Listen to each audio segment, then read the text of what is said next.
to Doxxed, the podcast. It's kind of a given that if you're the loser, you're covering the court costs. Yeah. So it's one thing to threaten. It's a whole other thing to follow through with that threat, which is why I never took it seriously. That's why I called her bluff. The first thing I did was call her bluff way back in January. She starts threatening all this legal stuff. I was like, all right, let's find out. I mean, she has a long history of threatening legal action against people. Like, the spiritual TikTok stuff is not her first go around on TikTok. She's been canceled before in other communities, threatening legal action against people and legal action being threatened against her. It's like, it's a whole thing. Yeah. And I think she also thought she would get away with it because I think intimidation can work because there is a level that it gets to where you're just like, this isn't worth it. Like, I'm right, but this isn't worth it. But what she didn't count on was autism, I think. Because I'm not sure she understands autism. So I don't think she counted on a bunch of people being like, oh, well, intimidation doesn't really work for me because my entire life is everybody trying to intimidate me into being something I'm not. So good luck. I'm now like, you know, that thing of you hit 30 and you're like, you no longer care. That's me. Only I'm autistic and only there's like 10 of us. Like, Yeah. like you picked the wrong battle here because we're not able to be intimidated. Like, you can do a lot and this really sucks for us. It's absolutely not okay in any way, but you picked the wrong battle. You needed to take the L 4 months ago. Like the wrong battle with the wrong people. The wrong people. And not just the group. It's not even a group of people. She picked multiple battles with multiple people. It's a type of people because she went after people that she underestimated. She went after people she thought she could dominate, and then she was wrong. And not because, you know, not whatever. It's because we've all been through this rodeo before. We've all been. I think part of the experience of being an autistic person who's an adult and not a white man is that you're constantly trying to be like, people are constantly trying to intimidate and dominate you. And so eventually you develop a thick skin. Eventually you're like, oh, I know who I am. And it's not what you say. And I'm not doing that. I'm going to listen to myself. And so this was a very bad idea to go after like 6 people that all have learned that through the hard knocks of life. The hard knocks of autism. I mean, if you have autism, you've had it your entire life and you've been bullied. If you're autistic, you have been bullied within an inch of your life at some point in your life and probably continuously. Which does help you develop a thick skin and help you recognize who the bullies are and who the bullies aren't. Again, she messed with the wrong fucking people. Yeah. And that's not a threat. That's literally just a level of confidence that I think we all have in ourselves. That's the result of our life experiences and where we're all at in life at this point. For us to be, I mean, it really is unprecedented, I think, to have so many autistic creators in one space. It's a TikTok unique thing that just happened.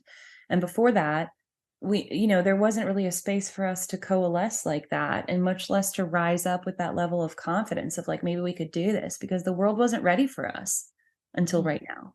This is the first time the world is ready for all of this and for us, and gives us even allows us to like eke out that space to even find each other. So I think we all just got totally underestimated, and it's not a threat. It was just the wrong battle to pick. You can't intimidate, like, there's just no, like this could get pretty bad. And there are days where there's like, oh God, there's no hope here. But it's just it's a matter of survival for, I think, a lot of us wrapped up in this. And so you can't intimidate us out of surviving. Get out of here with that. And I do agree with you. Yeah, there are days that are scarier than others because it escalates in ways that you can't even wrap your brain around. But the reason why it escalates in these really dangerous ways is because there is no legal case. If you had a legal case, you'd be dealing with it legally and not through all of these really dangerous, harmful social media troll kind of ways. You wouldn't be doxing people. You wouldn't be reaching out to their exes. You wouldn't be calling their moms. You wouldn't be weaponizing police welfare checks on people if you had a case. You wouldn't feel backed into a corner if you had a case, a strong case at that. Exactly. If you have, And one reason I feel like this is so important too is because she clearly feels emboldened because to some degree she's gotten away with it before when dealing with other people. And I worry that if she gets away with it here, it will continue. It will continue on, and other people will go through this entire experience, only now she's even more emboldened that she can do all this stuff and that she won't get caught and there will be no consequences. And Mhm. that's even scarier for whoever comes next then. I'm scared for them. I don't want them to have to go through this. They Mhm. might not be as capable of surviving it. I don't know. I don't know them. I know that Yeah. I am. So that's part of what makes this feel so important, because the idea that she could continue going on and doing this forever to people, if there's a chance to stop it, to me, that is really important to do if it's at all possible, and not to stop her from existing, not even to stop her from having a platform. Talk about spirituality, as all of us have said. Don't die. Nobody wants you to die. Nobody wants you to be unduly hurt. Everybody just wants you to stop. And if and I know, and it's urgent. It's important because there's no reason for the behavior not to continue if that's what is learned, is that it works. Mhm. So it has to not work or it's going to continue. She says all the time that this is the kind of thing that pushes people to take their own lives. Well, yeah, no shit. Yes, it Exactly what is. she's doing is what pushes people to take their own lives, and she vows that she's never gonna stop. Exactly. So And then we there's like, have a mission now. We have work to do now. yeah, I mean, it bothers me so much that there's that one, I already mentioned Pixie Frogs in this episode, that one troll, Pixie Frogs, who has been in this from I'm looking at some of these early lives, and there's Pixie Frogs in there being terrible in the comments. That person keeps saying that because she kind of tried to pick up the mantle, because at the very beginning of this, Sally was like, oh yeah, all these people have died of spiritual psychosis. And then of course we got all fixated on this one example and on me, which is a shame for all those other unnamed people, I guess. Except for now, Pixie Frogs has been trying to go back and find other examples to kind of make this point through some cases, like people, oh yeah, you guys, people die of spiritual psychosis. And apparently she brought up some case where I never watch her page, but I was just told through a friend that she brought up one of her examples of this was a situation where actually it was like some cult situation, and there were two murderers who were still on the run. It wasn't that people died of spiritual psychosis, they died of murder. And then meanwhile, as we're going down this rabbit hole for this project, there are so many cases of people dying of cyberbullying, you guys. There's so many people. There's so many people. It hurts my heart. And it's not a comparison. There can be two dangerous ways that people are led to, but like, for this to all be up everyone's butt about spiritual psychosis, which is not in the DSM-5, which is not a real reason why, like, it's not, you can try to have some higher level argument that it should be some kind of classification of how people die. It's not in any legal sense, or in any psychiatric sense. And in the meantime, Mhm. it is it's gut wrenching how many people have died of cyberbullying. Mhm. It's gut wrenching. How many teens, how many kids, how many queer trans people, how many people of color, marginalized Mhm. people, disabled people. This is who dies of cyberbullying. And there are people who, if you wanted to be an influencer and really get a fiery passion on behalf of people who had died and get that as a cause for yourself, pick cyberbullying, because there's people whose families after they passed have rallied around the idea that they should be held up as an example toward this cause of let's end cyberbullying. So you're not going to step on anyone's toes if you start talking about those people, because their entire family is around the idea that we need to like address this problem. It's not something of like, oh, I've got to disguise it, because otherwise who knows if their family would be upset. Like, we don't even have to deal with this level of like, let's be sensitive and disguise the person from their real identity. No, there's entire families out there like, please talk about this because our loved one has passed away because of intense cyberbullying over a period of time. And there's so many cases. It's infuriating to hear somebody trying to make this flimsy case about everybody that's died of spiritual psychosis with their one terrible example so far, you know? This is what her platform was really built on. What it was built on. Cyberbullying people. It was never about spirituality at all. There was really no other content. I mean, and yeah, Carrie Ann brings up there's no nonprofit that came from this. There's no I really still don't even understand the psychology of people who went to her and said, "You saved my life," or whatever. Even in those private comments Mhm. from the friend to Allie, none of what was shown, at least, mentioned anything about privacy. That seems to have all been an Allie plan Mhm. to save her own butt and be Yeah. able to use someone without it getting connected back to her. Well, here's the consequences of being very insensitive and unethical when you're approaching a true crime situation. Don't do that next time. This Yeah. was a terrible approach to this. It hurt people. I also wanna say I had made a joke in the midst of being dragged through the mud by Allie for weeks on end. I'd made a joke in a TikTok story. Wouldn't it be so funny if her family sent me and Allie both cease and desist orders? Because maybe then neither of us will have to talk about this again. I was getting asked a ton of questions. So it would be a funny joke of like, yes, please send us both cease and desist orders so I don't have to answer to this That was like again. weeks and weeks ago, like probably right after your It was six-part months series ago. ended, It was right? in Yeah, January. yeah. It was in January. Way back when. And in I think it was in Allie's YouTube video, she's like, "And Roxy lied, saying that the family sent us both cease and desist. She doesn't even know what a cease and desist is." And first of all, it was a joke. I didn't claim to be sent a C and D. The only person that got a C and D was Allie. It wasn't from I had mentioned that I think I made a TikTok about having chosen not to be on the group C&D that was sent to Allie. Thank God I wasn't on that. I mentioned not wanting to be on that because it would have been essentially a gag order for me to also not talk about my experience of Allie. And I did not want to be silenced further because a cease and desist letter, well, let's just get into what a cease and desist letter is, first of all, because it's one of the first steps you can take in like a defamation situation, which is why Allie was sent a cease and desist letter from a bunch of different creators.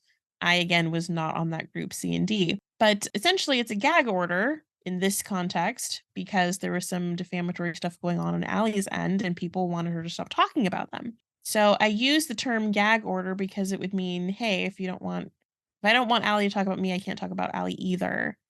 So that's why I didn't want to be on it because I wanted to be able to talk about my story. But a C&D isn't necessarily all about like you're saying something I don't want you to say, so here's a C&D. It can be it's a warning to prevent any further action, any further action or to seek damages if the person that you're making that request or sending that warning to doesn't comply with what you're warning them about. So it can be like property infringement, like copyright infringement or trademark violations. It could be because someone's harassing you, or it could be because of defamation. It's stopping further harm being caused to you by sending them a warning, but it's not a legally binding document. It's a warning saying, stop this or I'm going to do that. It's also not extortion to send to C&D. It's on the up and up. It clearly maps out what they're doing that's causing you harm, the harm that it's causing you, and what you're gonna do if they don't stop.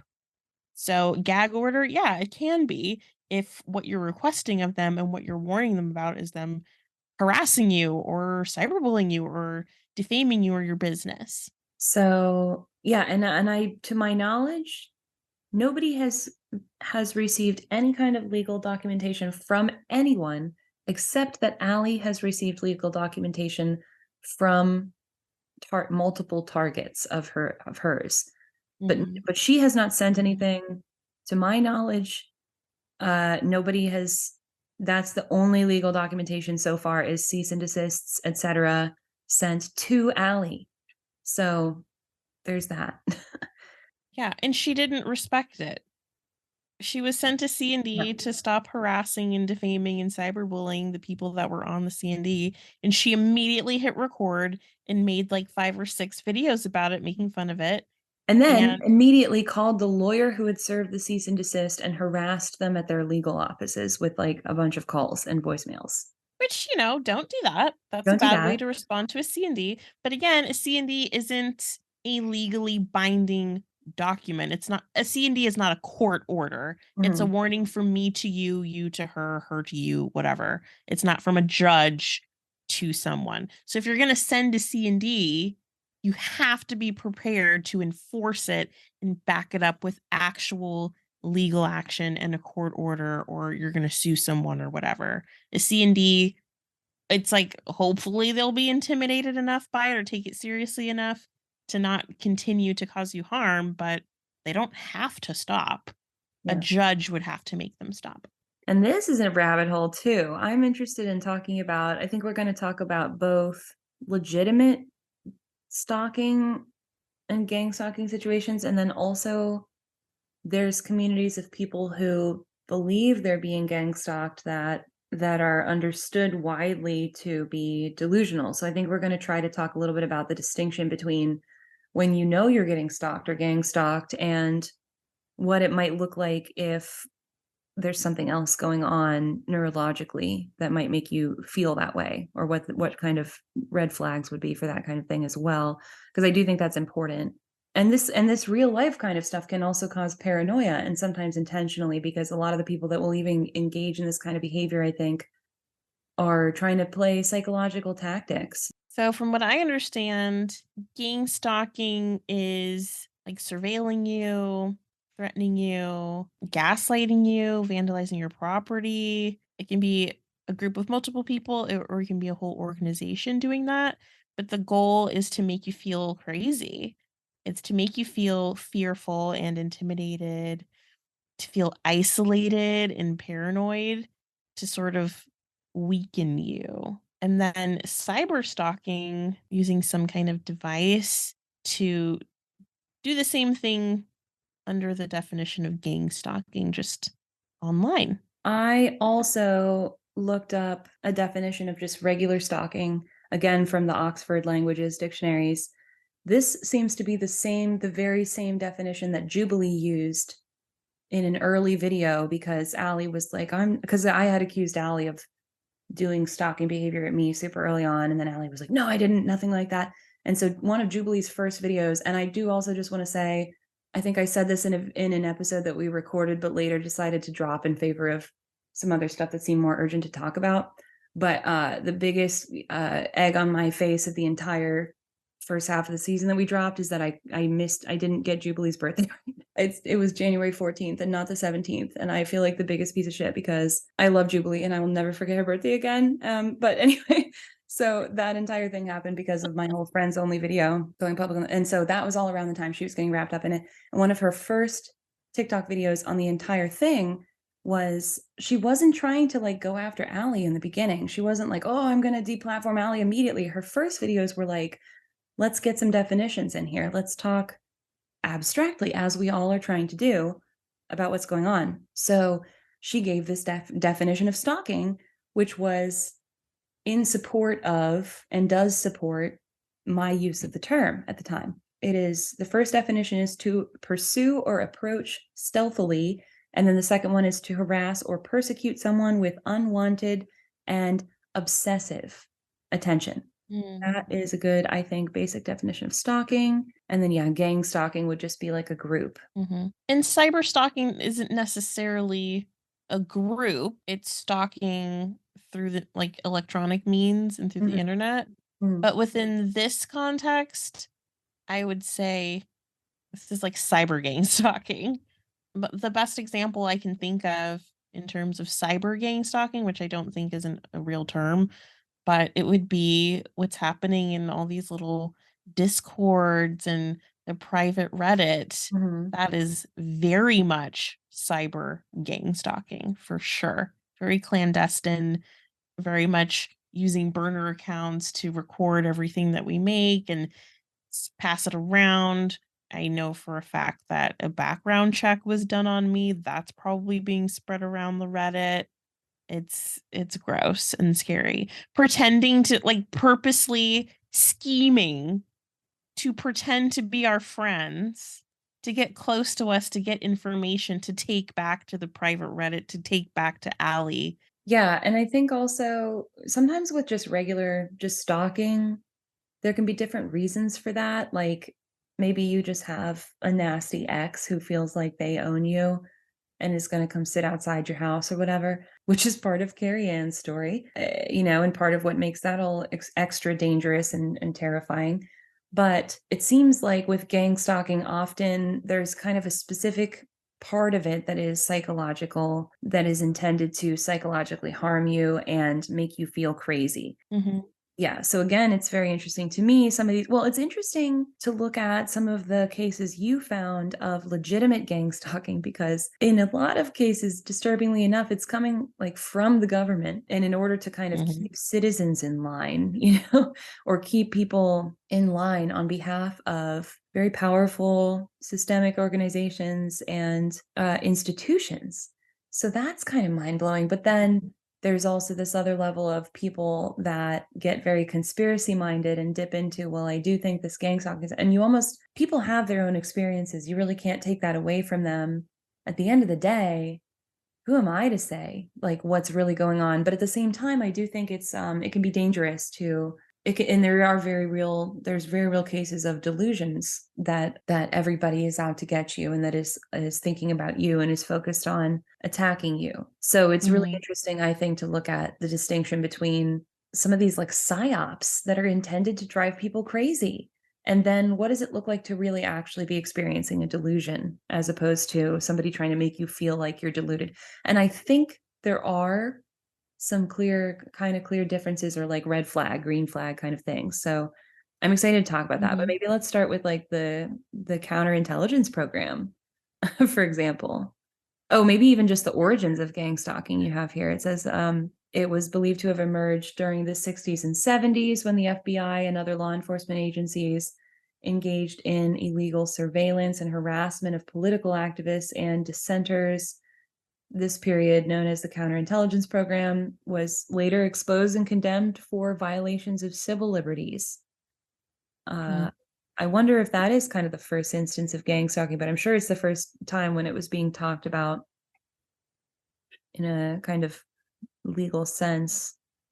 But yeah, that was like from the FBI starting from the late 50s, actually. And the program was established by J. Edgar Hoover, and its stated goal was to disrupt and neutralize political organizations that were deemed a threat to national security. But it ultimately targeted civil rights activists, anti-war protesters, and Mm-hmm. Black organizations, including the Black Panther Party, which gets a bad rap. But y'all read some of these writings from members of the Black Panther Party if you ever want to be really radicalized, like in a good way, like in a open your eyes way. Read the actual words of the Black Panther Party as opposed to what the government wants us to think about the Black Panther Party. Just saying. Isn't the Black Panther Party the reason why there's like free school lunch for underprivileged I mean, kids in yeah, public schools? they did a ton of like amazing things for the Black community, for Americans. Like they did a ton of things that were they got totally smeared, like as an organization. I think, in my opinion, they got kind Mm-hmm. of smeared by the Did get country. smeared.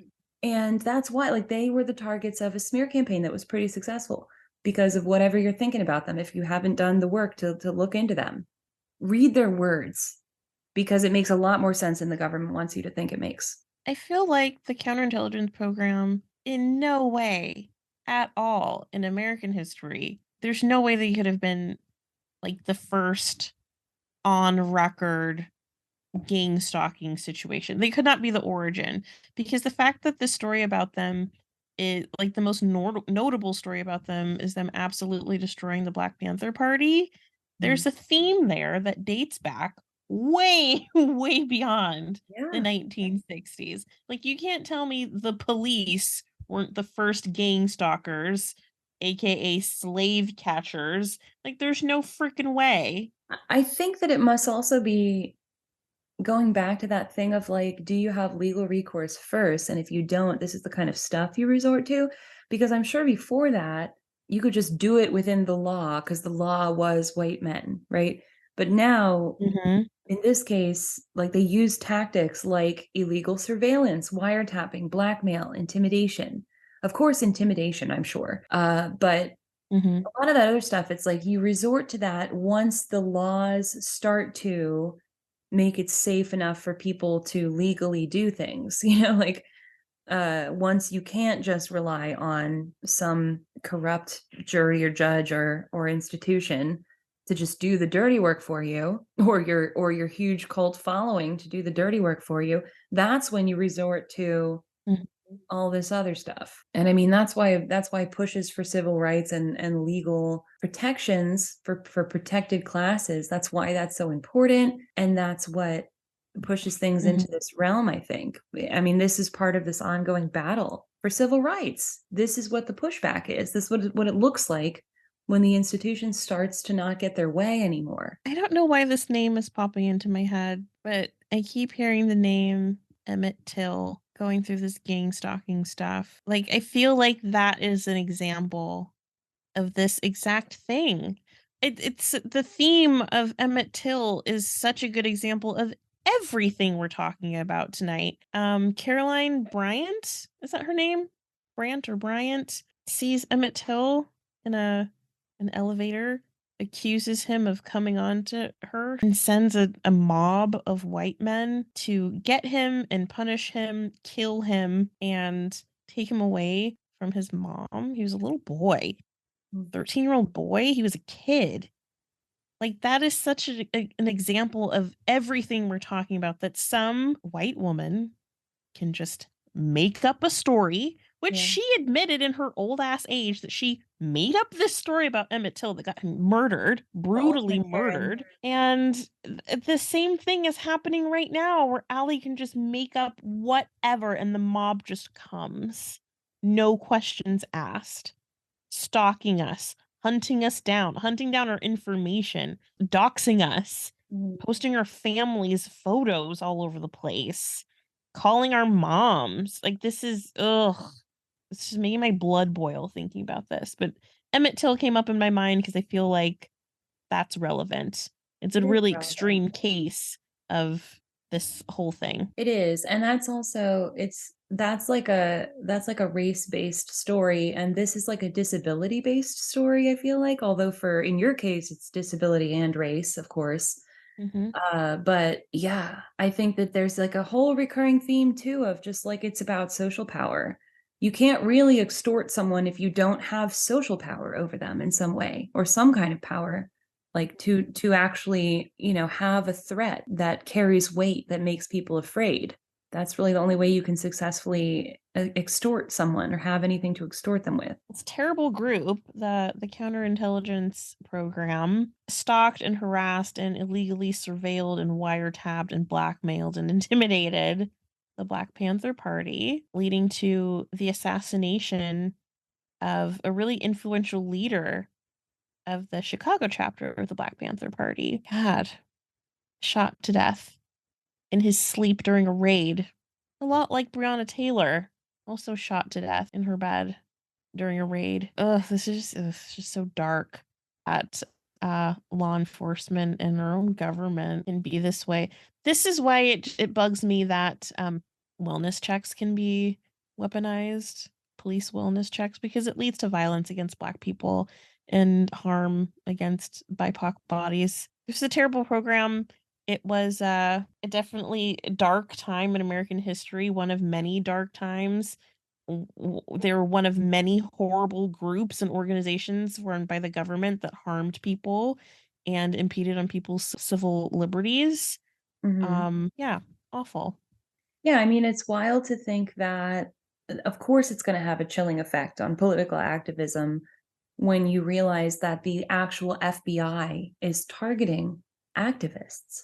That's shameful. Mhm. And it's a violation of civil rights, which is why it was found to be illegal what they were doing. And good thing, but that's like a slow fight toward protecting protected classes. And that's just an example of our complete failure as a country to protect basic rights. And it was all steeped in racism. Obviously, the whole history of the police is that they come from like KKK slave catchers and then developed into the institution of policing the country. I Mhm. mean, and of course, there's going to be tendrils of that just continue into and get baked into any kind of organization unless you were to restart the entire thing. And frankly, that's kind of what I think would be the best. Like, not that I'm in charge, but it seems like the only way to address police brutality in this country is at a systemic level by basically dissolving and then reforming the police because of that history. It's just baked in until it's just baked in.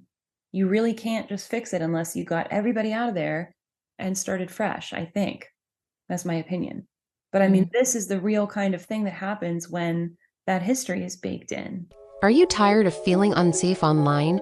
Do you want to learn how to protect yourself from cyberbullying, doxing, and other forms of online harassment? Then look no further than Doxxed the Podcast. Visit the website doxxedthepodcast.com to sign up for the Doxxed free ebook full of helpful tips and resources for online safety. Plus, when you sign up, you'll receive the weekly newsletter with the latest updates on upcoming content. There are many ways to connect with Doxxed, including Twitter, Instagram, TikTok, and Discord. Have a story to share or feedback to give? Use the contact form on the site to reach out or leave a voice message to be featured on the show. And for exclusive content, subscribe to the Doxxed Supercast to gain access to the private podcast feed with member-only exclusives. Take control of your online safety and join the Doxxed community today. This is the consequence, or one of many consequences. I mean, it continues to today. It continues into everything about our culture, everything about George Floyd, Breonna Taylor, everything about the way that those things work and the way that we turn a blind eye. It's all about the history there. Yeah. Undeniable. You Oh, can't turn your back on the history and expect to make change. no, yes. Wise words. And then you have also in these notes, I love you did such good notes for this episode. You mentioned the Red Scare as well. So that began in 1917 and came back in the 40s and 50s, fueled by a fear of Soviet espionage and the spread of communism. So communism is another, I wouldn't say communism is, there's definitely problems with communism, let's say that.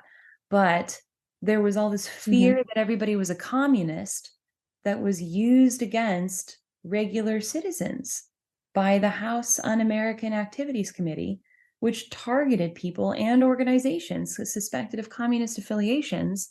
People were blacklisted, they were harassed, they were jailed for alleged ties to communism, which kind of reminds you also of like the trials of all the Death Eaters in Harry Potter. Like, I think that was kind of based on that. It's like a witch hunt. It's like a kind of a witch hunt, basically. Yeah. And then there's also Operation Chaos, which is even more kind of explicit in its goals, where it was Mhm. a covert surveillance program launched by the CIA in the 60s, which targeted American citizens suspected of involvement in the anti-war movement and other leftist causes. CIA agents infiltrated and monitored groups and individuals, collecting information on their activities and their beliefs. That kind of sounds like what we went through in a way, in a smaller way. Mhm. And this program continued for like a decade before it was shut down around the Watergate scandal. But it's a huge abuse of power by the government. And it's so interesting how it's like interesting to me that institutions are always targeting radical and like leftist is a very politicized word, communist is a very politicized word, Black Panthers are obviously very politicized. Even just to throw out those terms, people immediately have a reaction, whatever side of the Socialist is political. another word like that. Yeah, a fascist, like all of these kind of terms get a gut reaction from people either way, depending on how you've been raised and kind of the environments you're in.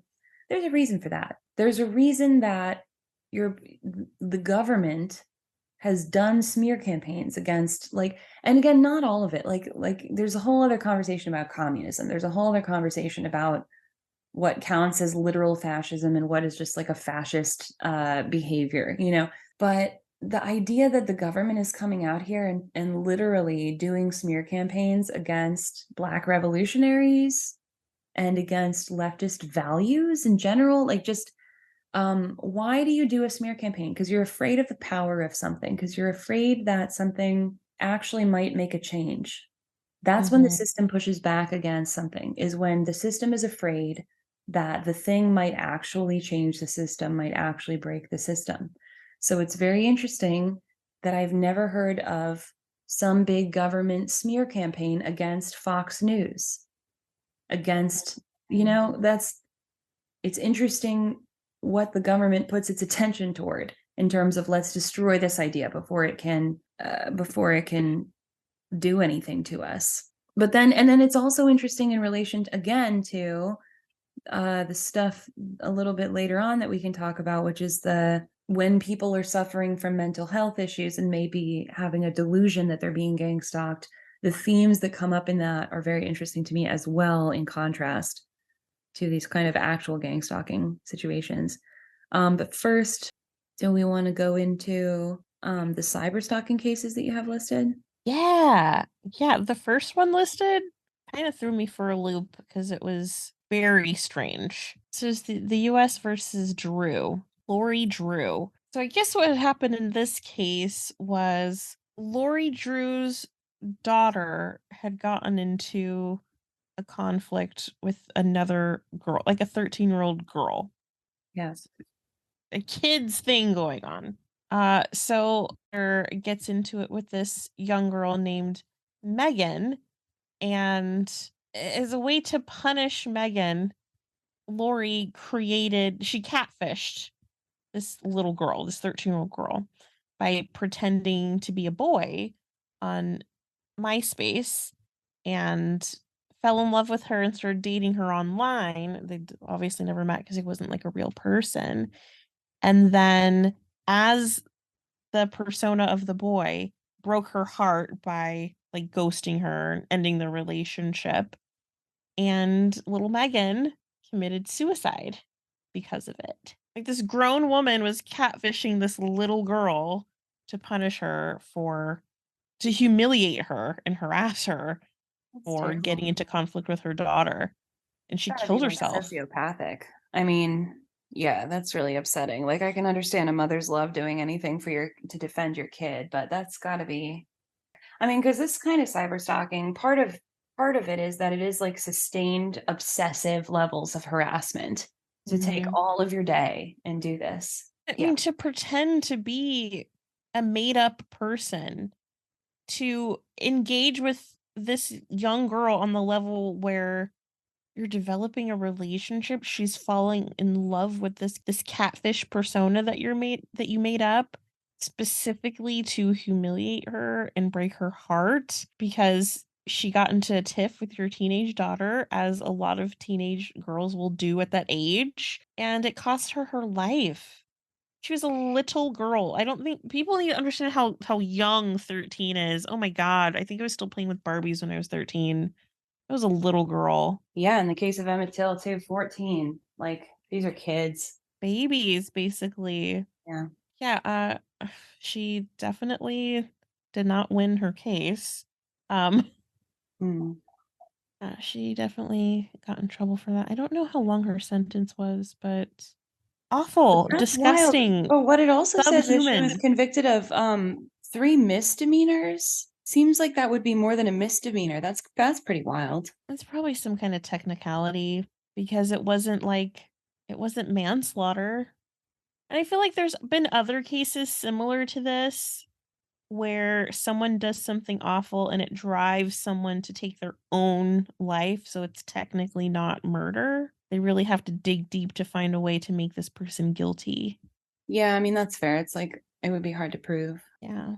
Okay, so this was a case against a guy named Gregory Allen Elliot, and the Canadian Supreme Court upheld a conviction where he was charged with criminal harassment for a 2-year campaign of harassment against 2 different women, and it was called R.V. Elliot. Oh, and also it says 2 women, but then it says 3 women. So there was a feminist critic named Anita Sarkeesian, and then Wait, there was Anita was Sarkeesian related to this? yeah, That's interesting. I know who that is. Stephanie She was Guthrie. totally like cyberbullied for being a feminist, basically. Everybody hates Anita Sarkeesian. Yeah, it's And her and Stephanie Guthrie.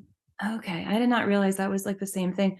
But yeah, everybody, I remember all that and just being like, wow, people really hate women when that was all going down, because it was not like there was not a huge voice. I should back up and talk about this cases, but like I just remember all that stuff with Anita Sarkeesian going down online and being and thinking in my own head as a young non-binary AFAB person growing up at that time. I think I was like a late teen at the time that was happening, or a young adult maybe. And I just remember being like, wow, everyone really does hate women, because there was so much rhetoric about how feminists were terrible, screeching, nasty women. And I was just like, nothing she's saying really, like, she just seemed kind of like people were reading into her tone, just like they're doing to us. And just like nobody had grace for her. And I didn't follow it super closely, but I remember getting this taste in my mouth of like, oh, the world hates me because of that, you know?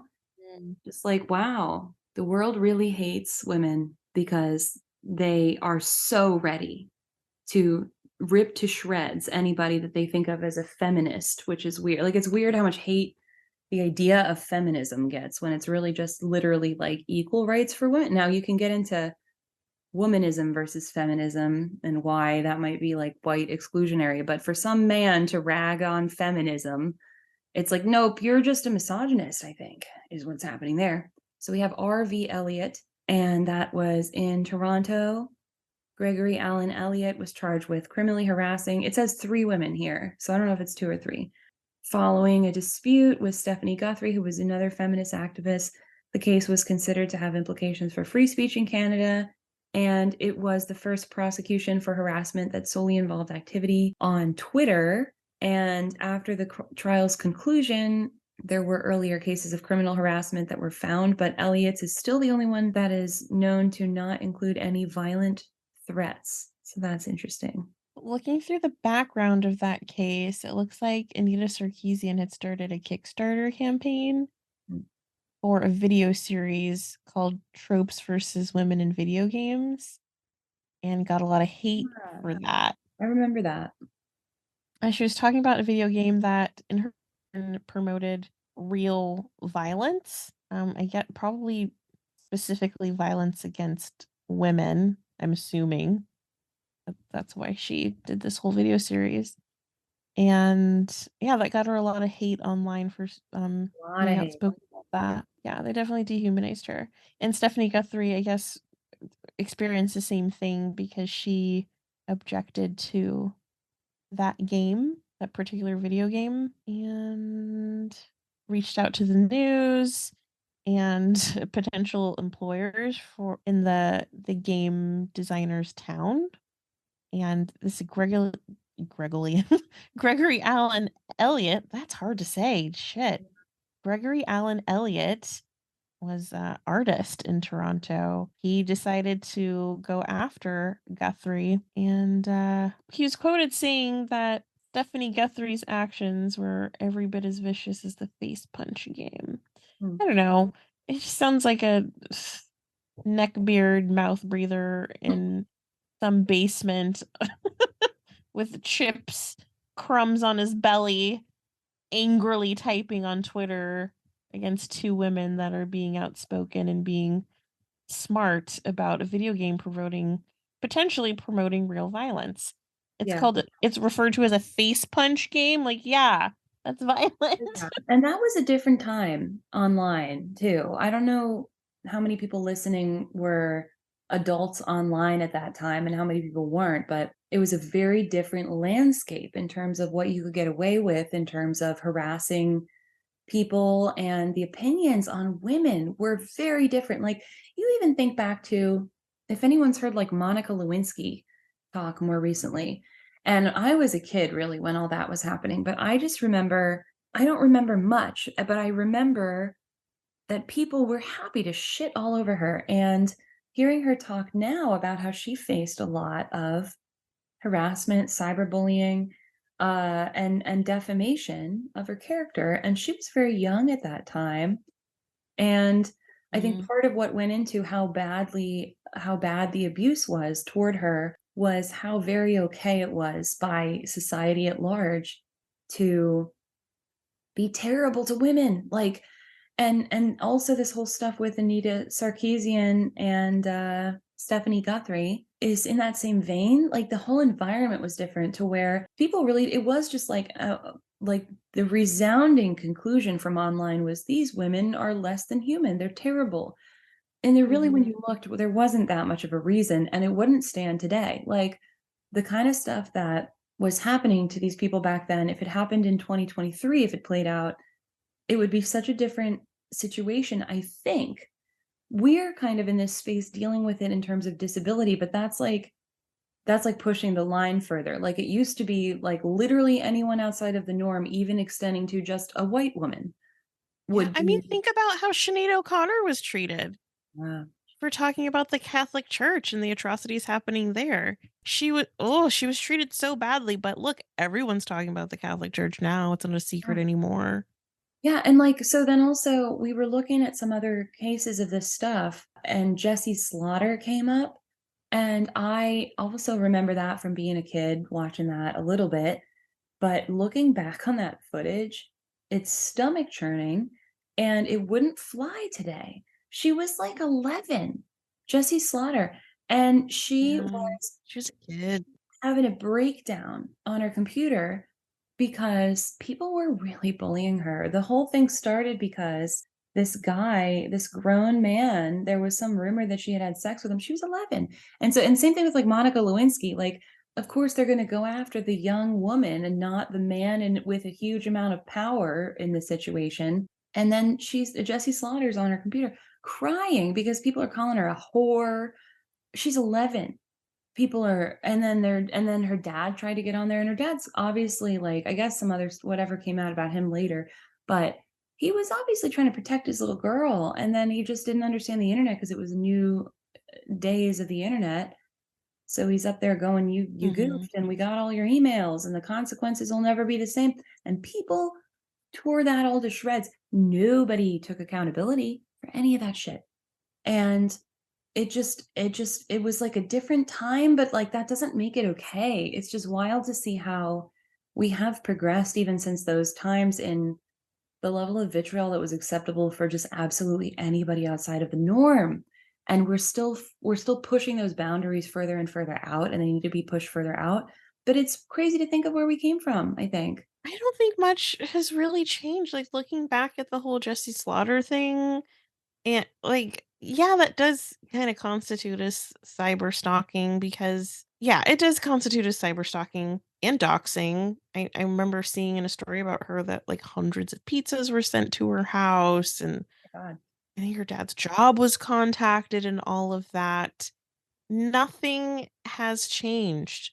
The level of No. anonymity that people get to hide behind to be absolutely terrible to people that they've decided lay too far out in the margins of what's acceptable in society that still exists today. They get to hide behind usernames and burner accounts and sock accounts or whatever you want to call them, and they get to be terrible to people. I will say, I think the one thing that has changed is the litigation and the fact that it's a long, slow push towards civil rights, but every time that a case like this gets fought and won, that is a little bit more of a deterrent, I think, for people to do it the next time. And that's a good thing. And that's why we push for civil rights. And that's why we fight long, slow battles in courts, so that over time we can push the laws in the direction of actually protecting the citizens.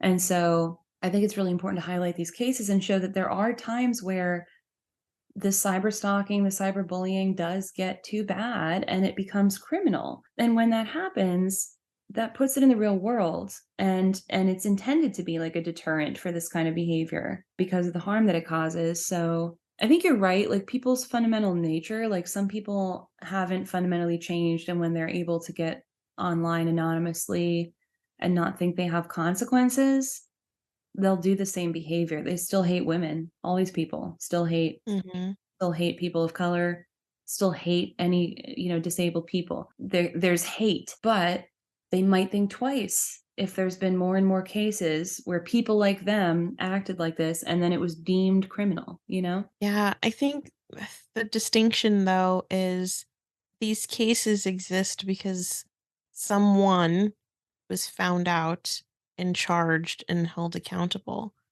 But when it's a situation of like cyber stalking and cyber stalking in like a gang stalking kind of way, and they all get to hide behind anonymity, they can still do just as much emotional damage, psychological damage. They can still push people to commit suicide, but no one takes accountability for it because no one person can be blamed. It's a group of people doing awful things in a faceless, shadow like way. Well, this is a whole other discussion. That kind of reminds me of like the Nuremberg trials. And like, there is a lot that people will do when they think that they're just going with the group, or when they think that they feel like they can't speak up. And I think putting a light right back on those people is very revealing and hopefully very deterring, because I think a lot of this is because people don't think they are going to get caught or have to face accountability. To reference the private Reddit that we were both in once upon a time when it was small and not a hate group about us. That definitely shifted over time. But yeah, the people in there and what they're doing and how they've kind of weirdly aligned with Allie, or at least a couple of them have. I don't know. It's just like a weird mishmash of abusers now. But I'm sure they feel very safe and cozy in there with their Reddit usernames that can't be linked to any of their social media accounts, and the way they get to move in this clandestine kind of way and can cause real world harm anonymously. Like, that Reddit group is terrible, and they have their sights set on us and have for months now. Yeah, I think a lot of those people, again, are not out for either side. They're more out just for hurting all of us. But yeah, I think a big reason why they're so emboldened is because they do feel like they're anonymous. And again, some of them might be surprised what we know. Mhm. And other ones are probably smart enough to be pretty faceless, and it does provide some level of protection, but not 100%. So then we had this list of reasons why, and we're about to get into this meat of when it can enter the realm of delusion, but some reasons why gang stalking and cyber stalking can be dismissed that I think are good to talk about too. And so they can be dismissed as paranoid or delusional thinking even when they're not paranoid or delusional thinking. But that can be part of these tactics of triangulating, isolating people, leaving them without support, which is a very real tactic of people trying to psychologically manipulate other people. So you have in your notes here, which is a really good point, one of the main reasons why is that they're relatively new phenomena. Gang stalking is relatively recent, and I think it's probably easier to bring people together who are even willing to gang stalk when you have the internet. So that kind of makes sense. Mhm. And so just in the last few decades, there's been this big explosion, and perhaps even more since everybody's online for the pandemic. And so people might not even be familiar with what even is gang stalking.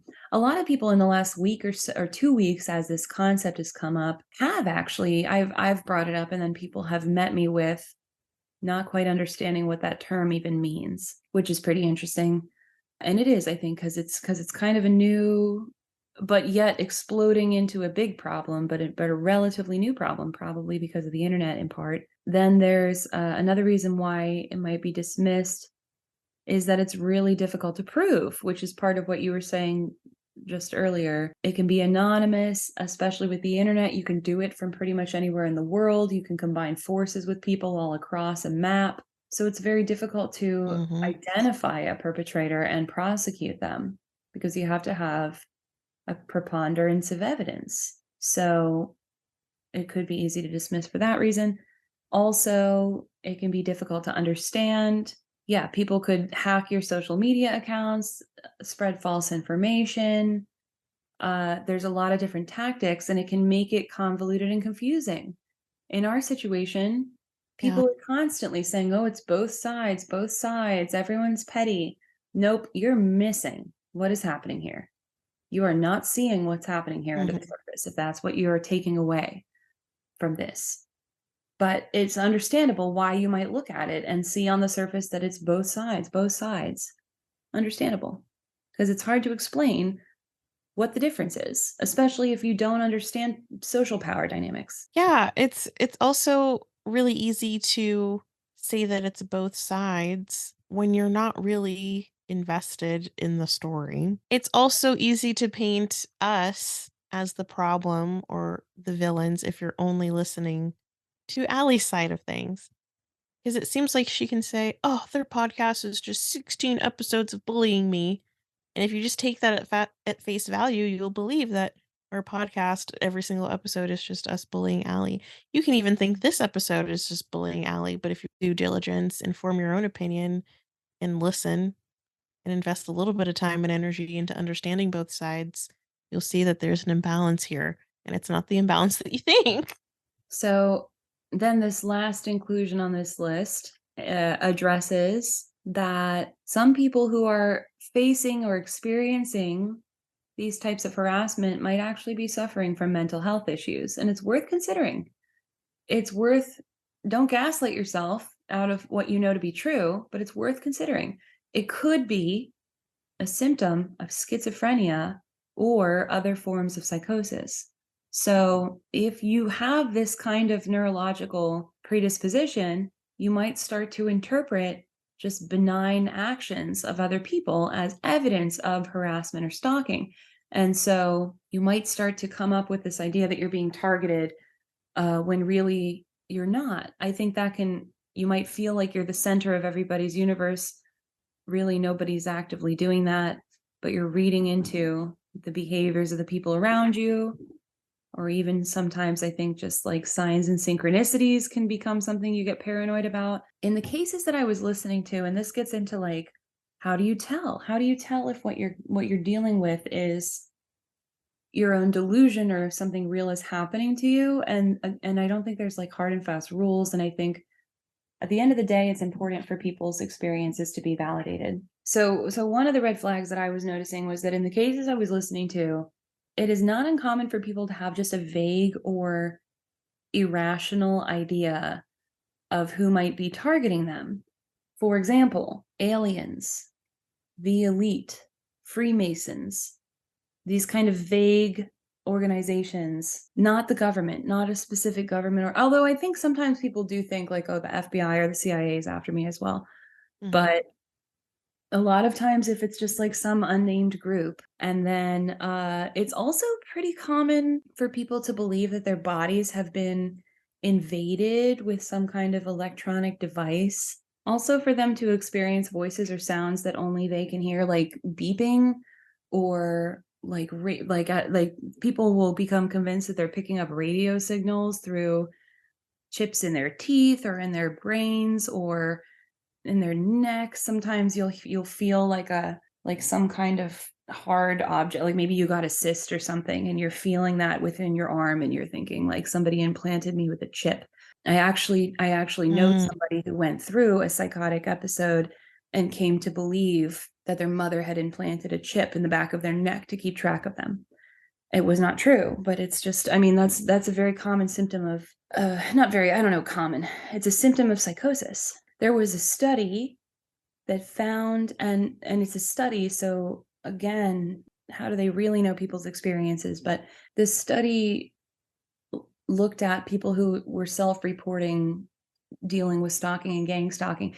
And interestingly, they found most of the people reporting stalking to be telling the truth, but they found most of the people reporting gang stalking to be delusional. And that's just one study. So again, you really don't know, but I do think it's not uncommon for people experiencing delusion, for one of those delusions to be, wow, I'm the center of everybody's universe around me, and everybody is out to get me. Thank you for listening. Find additional content at doxxedthepodcast.com.